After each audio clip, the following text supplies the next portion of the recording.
Merhaba, bugün ben sizinle 11. sınıfın biyoloji kitabını beraber okuyacağız.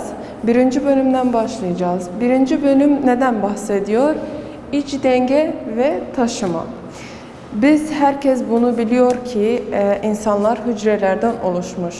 İnsanlar ve canlılar ve bitkiler hepsi neden oluşmuş? Hücrelerden oluşmuş. Hücrelerde kendi dengelerini sağlamaları lazım.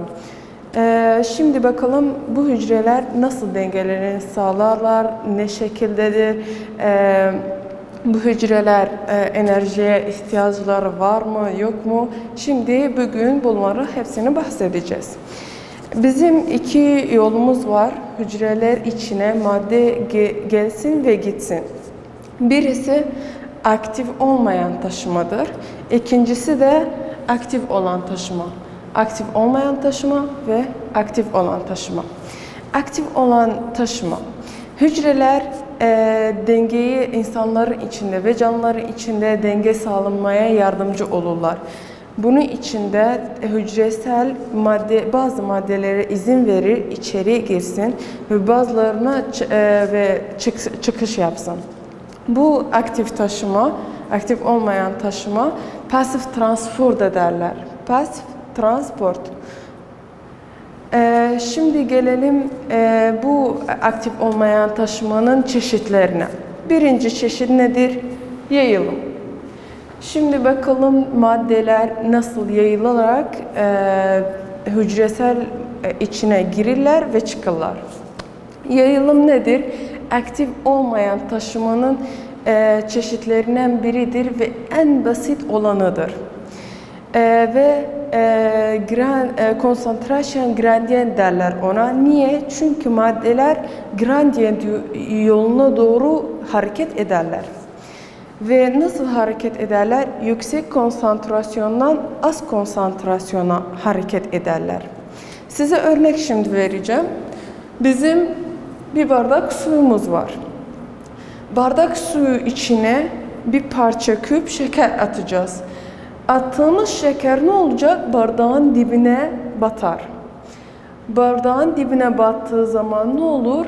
Bu konsantrasyon bardağın dibinde çoğalır, yoğun olur bardağın üstüne göre. Bardağın dibinde konsantrasyon yoğun. Ne olacak şimdi? Parça şeker erimeye başlar. Erimeye başladığı anda biz yukarıda ne dedik şimdi bahsettik? Aktif olmayan taşıma nasıl maddeler yayılır? Yüksek konsantrasyona, az konsantrasyona. Yani eğer bardağın dibinde konsantrasyon yoğunsa, yani şekerin molekülleri bardağın dibinden yukarıya yönelirler. Yukarıya doğru hareket ederler. Yavaş yavaş şeker küçülür ve molekülleri suyun içine dağılır. Bakın burada daha küçülmüş. Hepsi eriyene kadar şekerin molekülleri hepsi dağılır bardağın içine. Şeker hepsi bittiğinde burada bakın şeker kalmamış. Şekerin tüm molekülleri bardağın içine dağılmış. Yani bu şekilde şeker kalmamış ve moleküller hep bardağın tüm içinde yayılmış. Eğer bardak hiçbir hareket etmediği sürece ve herhangi bir dış etki olmadığı sürece bu moleküller denge sağlar. Eşit olur bardağın içinde her bir yanında eşit konsantrasyona sahip olur ve denge sağlar. Buna da derler denge. Şimdi bunu da bilmemiz lazım ki eğer biz ne dedik ki şimdi moleküller gradient yoluna göre hareket ederler. Eğer gradient olmadığı sürece moleküller tek ya da tüm yöne doğru hareket ederler. Şimdi gelelim membran arasında yayılım nasıl olur bakalım. 10. sınıfın 3. bölümde yer alan derste biz ne öğrendik? Bazı maddeler membrana giriş çıkış yaparlar ama bazı maddeler imkanları yok bu giriş çıkış yapmaya. O maddeler imkanları var giriş çıkış yapsınlar. Ne yapacaklar? Nasıl giriş çıkış yapacağı, hücrenin içinde nasıl hareket ederler? Yüksek konsantrasyondan az konsantrasyona doğru yönelirler. Böylece hareket ederler. Şu bardak örneği bahsettim size. Bu bardağın içine ne derler? Eriyik derler. Eriyik neden oluşur? Bak, eriyik neden oluşur?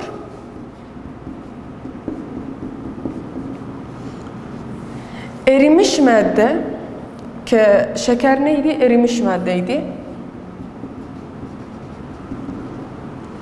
Ve neden oluşur? Eriyik. Eriyik neydi? Suydu. Eriyik, eritici.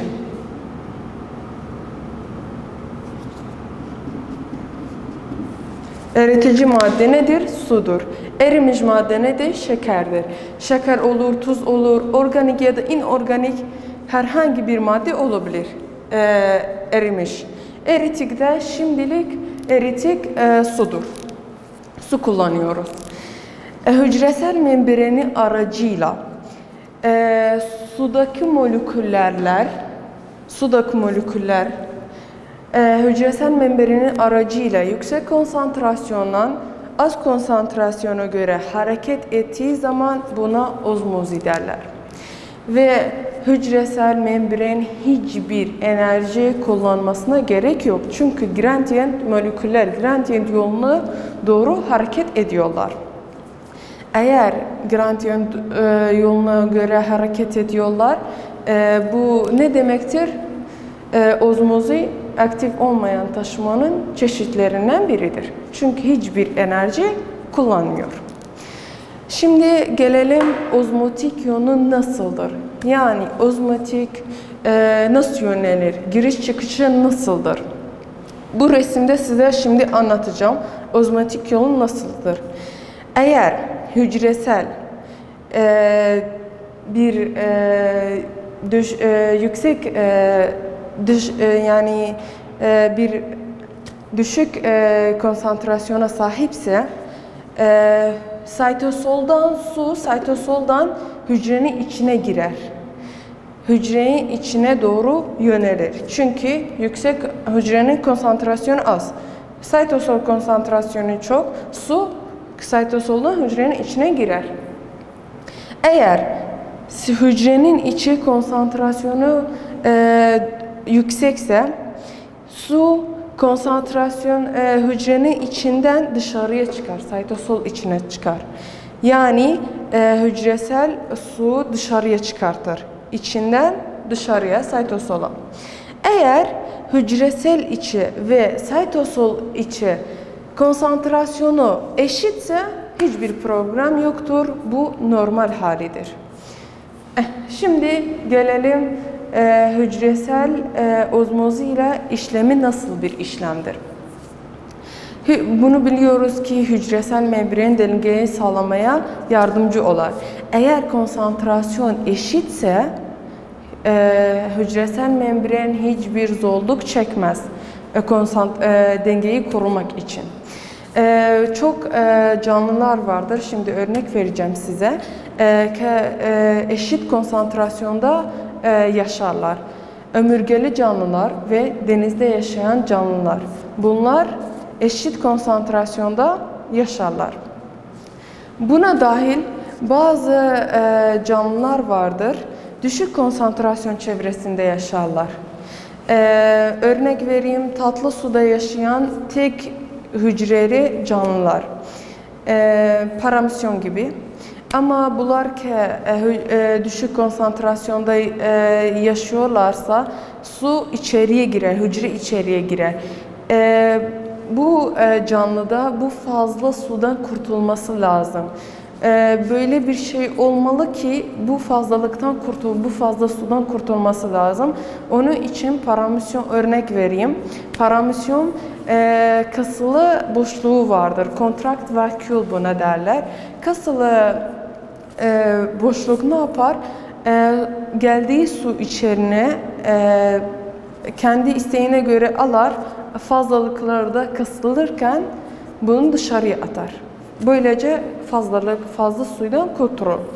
Ama bitkiler nasıl bu fazla sudan kurtulur? Onlar da çünkü düşük konsantrasyona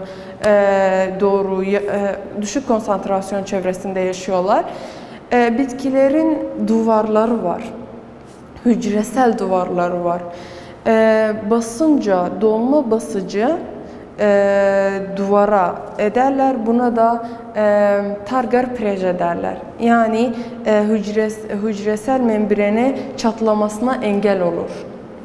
Çünkü biz biliyoruz ki hücresel eğer düşük konsantrasyona sahipse sular içeriye girer ve eğer su fazla içeriye girdiğin zaman da eğer bitki de buna sahip değilse yani bu dengeyi korumaya ne olur? Hücresel çatlar. Ama çatlamaması için ne yardımcı olur ona? Hücreselin duvarı yardımcı olur. Eğer bu hücresel duvarı ortadan kalktığı zaman her bir program olduğu zaman bu hücresel duvarı eğer bitki hücresel duvarını kaybettiği zaman ne olur? Hücrenin içi sudan dolur ve çatlar. Buna da sitolizis derler. Ama bazı hallerde de eğer aynı zamanda hücreselin duvarı kaybolduğunda ve bitki suyu hepsini kaybederse ne olur bu sefer de? Hücresel çürür. Bitki de söner, sonra da eğer uzun bir zaman öyle kalırsa söner ve ölür. Buna da plazmolizis derler. Şimdi gelelim basit yayılma. Basit yayılım ne demek? Basit yayılım da aktif olmayan taşımanın bir çeşididir. Burada bazı maddelerimiz var ki bu maddeler imkanları yok, yağda erimelerine imkanları yok ve boyutları büyük olduğu için hücresel membrene giriş çıkış yapamazlar. İmkanları yok. Buna dair biz bir şeye ihtiyacımız var ki bu büyük boyut molekülleri içeriye taşımamız ve dışa çıkartmamız lazım. Buna göre de hücresel membran bazı proteinler var duvarında. Bu proteinler ne olur? Bu büyük boyutlu membranlara, bu büyük boyutlu moleküllere yapışır. Yapıştığı anda şeklini değişir. Şeklinin değiştiği için de imkanı olur hücresel membrane giriş yapsın. Giriş yaptığı zaman da yüksek konsantrasyondan az konsantrasyon bölgesine geçer. Böylece büyük moleküller giriş ve çıkış yaparlar. Size örnek vereyim. Biz hepimiz biliyoruz ki hücre kendi işlemleri yapar. İç işlemleri yapması için enerjiye ihtiyacı vardır. Bu enerji nedir? Glukozdur. Glukozun da boyu büyüktür. Yani boyutu çok büyüktür. Protein, taşıyıcı protein ya da carrier protein buna gider ve glukoza yapışır. Yapıştığı anda şeklini değişir ve bu glukozu hücrenin içine doğru giriş yaptırır. Giriş yaptığı anda yüksek konsantrasyondan az konsantraya doğru gider. Sonra da protein kendi yerine geçer ve kendi şekline döner. Bu basit yayılım ya da bu glukoz basit yayılımın iki yönünü gösterir. Biri nedir? Eğer hücreselin içinde glukoz adedi çok olduğunda, çoğaldığında basit yayılım buna yardımcı olur, dışarıya çıksın. Bu glukozlar dışarıya çıksın. İkincisi nedir? Bir protein eğer glukozu taşıyorsa başka bir molekülleri taşımaz. Yani amino asidi taşımaz. O protein de amino asidi taşıyorsa başka bir molekülleri taşımaz ya da başka ya da glukozu taşımaz. Her protein bir moleküllere aittir. Başka bir yolumuz da var. O da nedir? O da iyonik kanallar vardır. Iyonik kanallar da iyonlara yardımcı olur, giriş ve çıkış yapsınlar hücresinin içine. İyonlar ne gibi? Örnek vereyim. Sodyumumuz var, potasyumumuz var, kalsiyumumuz var, klorumuz var. Bunlar iyonlardır. İyonlar da giriş çıkış yapmaları lazım hücresinin içine. Bunun içinde kanal vardır. İyonik kanallar derler bunlara. Eğer bir sodyum kanalı sadece sodyuma yol verir, giriş ve çıkış yapsın hücresinin içine. Ve kalsiyum kanalı sadece kalsiyuma yol verir, giriş ve çıkış yapsın. Sodyuma izin vermez ya da sodyum kanalı kalsiyuma izin vermez. Herkesin kendi kanalı kendine aittir. Ve bu kanallar açılıp ve kapanırlar. Açılıp kapanmaları kendi isteğlerine göre değildir. 3 şeyimiz vardır. Bunlara göre bu iyon kanalları açılırlar ve kapanırlar. Biri eğer hücresel erimişte, eğer hücresel boyutu büyük olduğu zaman bu kanallar açılırlar. Ya da elektrik etkisi olduğunda. Ya da üçüncüsü nedir? Sitosol veya kimyasal maddelere göre bu kanallar açılır ve kapanırlar. Sodyum ya da kalsiyum iyonları giriş yaptığı süreçte hücresel membrana yüksek konsantrasyondan az konsantrasyona doğru yönelirler. Bunun içinde hiçbir enerji kullanmıyorlar ki yani bu da aktif olmayan taşımanın bir çeşididir. Şimdi anladık ki biz 4 tane aktif olmayan çeşidi vardır. Birincisi yayılım, ikincisi ozmozi, üçüncüsü basit yayılım, dördüncüsü ise kanallar, iyonik kanallardır. Şimdi geleceğiz aktif olan taşıma. Aktif olan taşıma nesi vardır, ne farkı vardır aktif olmayan taşımadan? Aktif olan taşıma neye ihtiyacı var? Niye diyoruz aktif taşıma? Ki aktif transfer da denir ona. Enerjiye ihtiyacı var. Niye enerjiye ihtiyacı var? Çünkü gradiyentin aksine çalışıyor. Moleküller gradiyentinde yönüne göre hareket etmiyorlar. Buna göre de yani nasıl hareket ederler? Bunlar düşük konsantrasyondan yüksek konsantrasyona doğru hareket ederler ki aktif olmayan taşımanın aksine. Aktif olmayan taşıma nasıldı? Yüksek konsantrasyondan düşük konsantrasyona. Ama aktif taşıma nasıldır? Düşük konsantrasyondan yüksek konsantrasyona yönelir, hareket ederler moleküller. Bunun içinde neye ihtiyacı vardır? Enerjiye ihtiyacı vardır. Ve başka bir farklı söyleyeyim size. Bunlar gradient yönüne göre hareket ederler. Bunlar gradientin aksine hareket ederler. Burada taşıyıcı proteinimiz vardı. Nerede? Aktif olmayan taşımada taşıyıcı proteinimiz vardı. Ama burada neyimiz var? Burada pompalar vardır. Pompalar nedir? Çok taşıyıcı proteinlere benzerler. Yani adeta diyeyim bu taşıyıcı protein gibidir.